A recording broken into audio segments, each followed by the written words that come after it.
TV Guntur నుంచి. నియోజకవర్గ సమస్యలపై అసెంబ్లీలో నెలవల విజయశ్రీ వాగ్దాటిగా మాట్లాడుతున్నారని ఎమ్మెల్యే సోమిరెడ్డి చంద్రమోహన్ రెడ్డి అన్నారు. ఆమెకు మంచి భవిష్యత్తు ఉంది అన్నారు. తిరుపతికి వెళ్తున్న ఆయన మార్గం మధ్యలో నాయుడుపేటలోని విజయశ్రీ ఇంటికి వెళ్లారు. వారితో పాటుగా స్థానిక టీడీపీ నాయకులను కలిసి ఆప్యాయంగా మాట్లాడారు. అందరూ కలిసికట్టుగా ఉంటూ సీఎం చంద్రబాబు సహకారంతో నెల్లూరు, తిరుపతి జిల్లాలను అభివృద్ధి చేసుకుంటామని సోమిరెడ్డి తెలిపారు.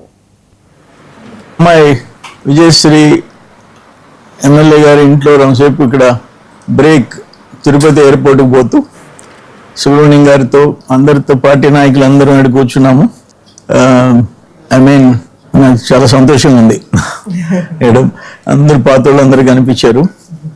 ఒకటేంటంటే జిల్లా సెపరేట్ కావటము, సులూరుపేట, వెంకటగిరి, పార్ట్ ఆఫ్ గూడూరు దూరం కావటం నాకైతే ఇష్టంలే. ఏంటంటే ఒక అటాచ్మెంట్, గూడూరు డివిజన్తో ఎక్కువ అటాచ్మెంట్ దాన్ అదర్ ప్లేసెస్. మొదటి నుంచి కూడా అఫెక్షన్స్ అన్నీ ఎప్పటికీ కొనసాగుతుంటాయి. విజయశ్రీ చిన్న వయసులో ఎమ్మెల్యే అయింది. బాగా శాసనసభలో కూడా సబ్జెక్ట్ బాగా మాట్లాడుతుంది, తడబడకుండా. మంచి ఫ్యూచర్ ఉంటుంది.